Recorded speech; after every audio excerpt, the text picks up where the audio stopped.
Hi friends, this is Caesar with Inspire Movement, so very glad that you could join us.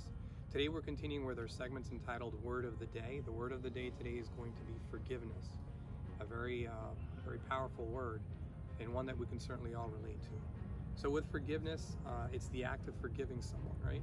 And when you're doing that, in the act of forgiving someone, you're trying to cease seeking any form of retaliation for an act against, any form of vengeance for an act against.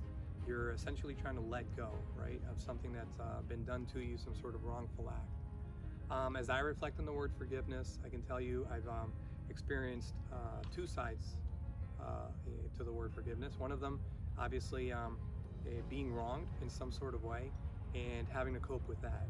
And it's a difficult process where you feel that some injustice has been committed against you, and you now have to find yourself sort of letting go of that burden, of that trapping that you sort of in for that wrongful act committed against you.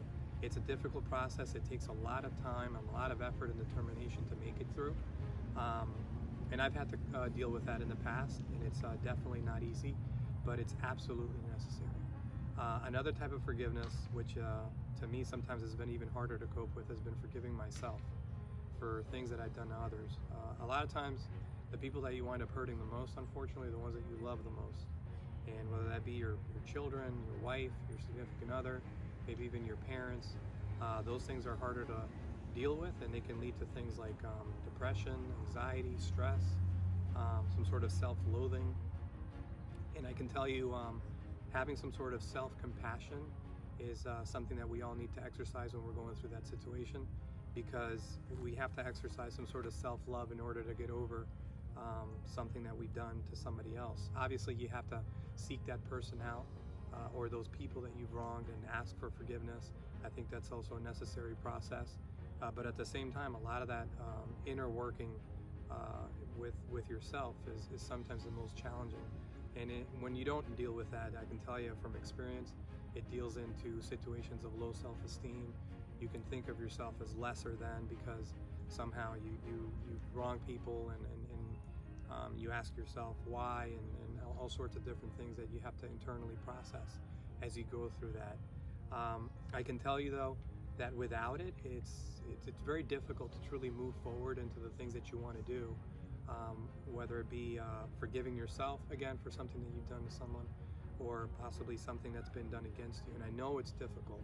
Both of these things are extremely challenging and difficult to overcome, but they're so necessary and powerful and empowering.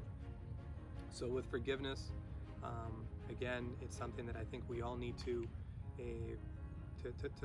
exercise and go through, and it's a necessary thing for ourselves. A lot of the times, I've often heard that when somebody has whether it be through their ego and their pride, has that inability to forgive someone, or possibly even themselves for something that they've done, you're the one that's suffering the most, obviously, right? The person that committed that wrongful act against you, they've moved on. They may be feeling no more remorse, essentially, and they've moved forward with their lives. And here you are sort of stuck in the mud, not being able to forgive someone. And I know it's difficult because there's situations of abuse, all sorts of difficult situations that you may have been put through by folks, and it's hard to move on.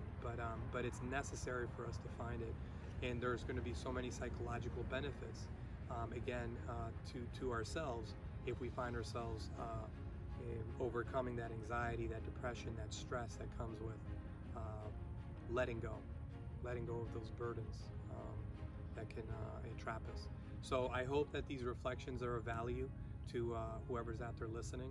And again, it's a very difficult thing for us to go through, but it's incredibly empowering when we're completely able to absolve ourselves of that burden of holding on to a grudge to someone that's committed a wrongful act against us, or sometimes when we've wronged somebody else, and have that sense of guilt that we carry.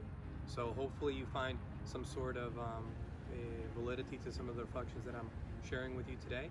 I look forward to seeing you guys next week, and thank you so much for making it through to this video.